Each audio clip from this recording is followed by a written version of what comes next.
What is up, nutrition nerds, and welcome back to another video. Today is going to be a short quick fire video where we look at some nutrition supplements which you might use for racing and talk about a significant difference between them which you might not be aware of. But it's one that has the potential to improve your racing, but it also might be holding you back as well. If you're new here, by the way, then hey, I'm James and I'm a sport and exercise nutritionist, and I talk about all things related to nutrition to help you train, feel and race better. Okay, so let's get straight into it. These two supplements have a big difference between them, and I'm not just talking about the fact like they're different brands or that one is a powder and the other is a gel. Come on, you can give me a bit more credit than that.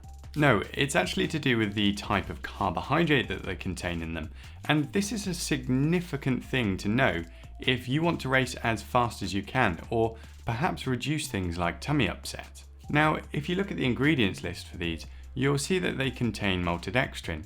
But if you look at the ingredients list for this, you'll see that it does contain maltodextrin, but it also contains something called fructose as well. And this is the really big difference that you need to know. Maltodextrin, by the way, is a form of glucose. So that's what we're talking about here. We're talking about glucose and fructose. And both of these are simple forms of sugars or carbohydrates. When it comes to racing, we want to fuel ourselves as well as possible, and in theory more is better. If we can absorb more carbohydrates, it means we have more fuel available or more energy available, which means we can race harder, faster and for longer. Now, if you look at nutrition guidelines or other videos on this topic, they'll commonly say to consume somewhere between 60 to 90 grams of carbohydrates per hour, but they won't often give that much more information or explanation as to why we want this. But what's really important to know is that the more carbs we try to absorb, the more important it is to use a supplement like this that contains both glucose and fructose. By the way, I am not sponsored by any of these brands. Roughly speaking, we can absorb at a max about 60 grams of glucose an hour and 30 grams of fructose an hour. And if we try to absorb more than this, then it's much more likely that we won't actually be able to, and it will just sit around unabsorbed in our gut. You may not even be able to absorb as much as that, but it's a good ballpark figure.